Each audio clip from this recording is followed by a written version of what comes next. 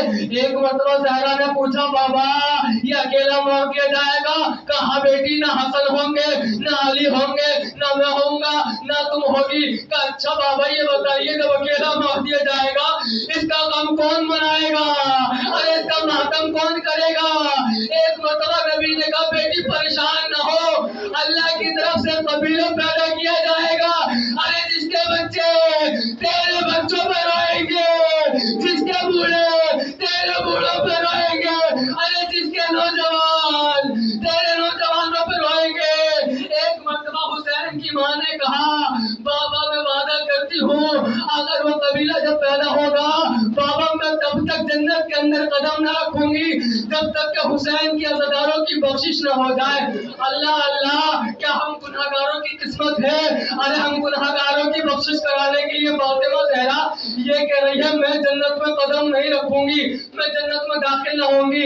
ارے ہم گناہگاروں کے لیے اتنی زحمت کر رہی ہے زہرا۔ اجرکم اللہ، بہت رو رہے ہیں نا آپ، بہت گریہ کر رہے ہیں نا۔ یہ حسین کا مہینہ کیا آیا، آپ کا دل بے چین ہو گئے، یہ حسین کا غم کیا آیا۔ اب آپ کو اس مجلس کے علاوہ، ماتم کے علاوہ کوئی اور دوسرا چارہ نہیں دکھائی دیتا، اور کوئی کام نہیں دکھائی دیتا۔ آپ سوچتے ہیں جتنا ہو سکے زیادہ سے زیادہ رو لیں حسین کے غم میں۔ اللہ جانے اگلے برس ہم ہوں گے یا نہیں ہوں گے، اللہ جانے اگلے برس ہم ہوں گے یا نہیں ہوں گے۔ اجرکم اللہ، خدا آپ کو کسی غم میں نہ رلائے۔ برداشت کریں گے آپ؟ ایک قصہ سنا دوں گا آپ کو، پہلی محرم ہے نا، ایک واقعہ سنا دوں، برداشت کریں گے؟ ایک امام حسین کا عزادار ہے، ہر سال حسین کی عزاداری کرتا ہے، مگر اتفاق سے ایک وقت ایسا آیا کہ اس کا کاروبار ختم ہو گیا، اس کا کام ختم ہو گیا۔ حسین کی عزاداری کا خرچے کے لیے اس کے پاس پیسے نہیں بچے۔ ایک مرتبہ گھر میں آ کے بیٹھ گیا، آنے کے بعد ایک کونے میں بیٹھ کے رونے لگا۔ غیرت دار بیوی قریب آئی، آنے کے بعد کہنے لگی کیا ہوا، کیوں رو رہا ہے؟ کہ حسین کی عزاداری کیسے کروں، اس بار لگتا ہے حسین کے عزادار بھوکے چلے جائیں گے، میں عزاداری نہیں کر پاؤں گا۔ کہ کس لیے؟ کہ میرا کاروبار بھی نہیں ہے، میرے پاس پیسہ بھی نہیں ہے۔ ایک مرتبہ لے کے چلی، تم پریشان نہ ہو، ہاتھ پکڑا اور وہاں لے کے گئی جس کمرے میں ان کے 2 بچے سو رہے تھے۔ ایک مرتبہ بچوں کی طرف دیکھ کے اپنے شوہر سے کہتی ہے صحیح بتا یہ کس کی عنایت سے ہوئے ہیں؟ کہ یہ حسین کی عنایت ہے، یہ زینب کی عنایت ہے، یہ علی اصغر کی عنایت ہے، یہ آنا محمد کی عنایت ہے۔ ایک مرتبہ کہتی ہے ارے جب تجھے معلوم ہے ان کی عنایت سے بچے ہیں تو ان کا غم منانے کے لیے کیا ان بچوں کو بیچ نہیں سکتا؟ شوہر نے کہا میں نے سوچا تھا مگر کیا کروں، میں سوچ رہا تھا ماں کا دل پریشان نہ ہو جائے، اگر تم نے اجازت دے دی میں بچوں کو بیچنے چلا جاتا ہوں۔ تو انہوں بچوں کے ہاتھ پکڑے، اللہ نہ کرے کسی کو وقت آئے مگر آئے تو حسین کے لیے سب کچھ قربان کرنا ہے، ہمیں حسین کے لیے اپنا جسم قربان کرنا ہے، اپنی جان قربان کرنا ہے۔ دونوں بچوں کو لے کے بازار میں گیا، پورے دن کوئی خریدار نہ ملا، سوچا لگ رہا ہے اس بار حسین کی عزا نہ ہو پائے گی، حسین کی مجلس نہ ہو پائے گی۔ جیسے شام کو واپس آنے کے لیے سوچ رہا تھا کیا دیکھا گھوڑے پہ ایک شخص آیا، اس نے کہا رکو ابھی نہ جاؤ، یہ دونوں بچے میرے حوالے کر دو، یہ لوگ پیسے لیے بچے اس کے حوالے کرے، واپس آ گیا، انتظام کرا، مجلس کا فرش بچھایا گیا۔ ایک مرتبہ جب ماں نے دیکھا مجلس کا فرش، ایک مرتبہ فرش عزا کو دیکھ کر رونے لگی۔ شوہر نے پوچھا کیا ہوا؟ کچھ نہیں، یہ سوچ رہی ہوں آج حسین کے 2 عزادار کم ہو گئے، اللہ نہ کرے کسی کو وقت آئے آج حسین کے 2 عزادار کم ہو گئے۔ اتنا سوچ رہی تھی کہ اچانک سے دب الباب ہوا، دروازہ کھٹکھٹایا، کیا دیکھا دونوں بچے کھڑے ہوئے ہیں، ایک شخص ہے جس کا سرخ امامہ ہو رہا ہے خون سے۔ کہتی ہے بچوں تمہارے بابا نے تو بیچ دیا تھا، واپس کیسے آ گئے؟ کہتا ہے بابا، کہتے ہیں اماں یہ جو شخص کھڑا ہوا ہے اس نے ہمیں خریدا تھا، یہ اپنی ماں کے پاس ہمیں لے کے گیا۔ ماں نے پوچھا دونوں بچے کون ہیں؟ کہا اماں یہ میرے عزادار ہیں، ان کا باپ بیچنا چاہتا تھا۔ ماں نے کہا اب ان کے ماں کے دل پہ کیا گزر رہی ہوگی، ان کے پیسے ان کے پاس رہنے دو، جاؤ اس کی ماں کو دونوں بچے واپس کر دو۔ اماں ہم اپنی مرضی سے نہیں آئے ہیں، اس کی ماں نے اجازت دی ہے، کہ خود ہمیں چھوڑنے آیا ہے. میں کہوں گا حسین کی مظلومہ عزادار، میں کہوں گا حسین کی حقیقی عزادار اے وہ عورت جس نے حسین کی عزا کے لیے اپنے بچوں کو بھیج دیا. ارے تیرے جذبے کو سلام، تو نے بچوں کا بھی منہ نہ دیکھا، مجلس حسین پر تکی، مگر تیری خوش نصیبی ہے تو نے بچے بھیجے تو صحیح، مگر ایک وقت آیا کہ واپس آ گئے. لیکن کربلا جان نہ باپ کا سوال آیا، نہ لیلا کا اکبر آیا، نہ سکینہ واپس مدینہ.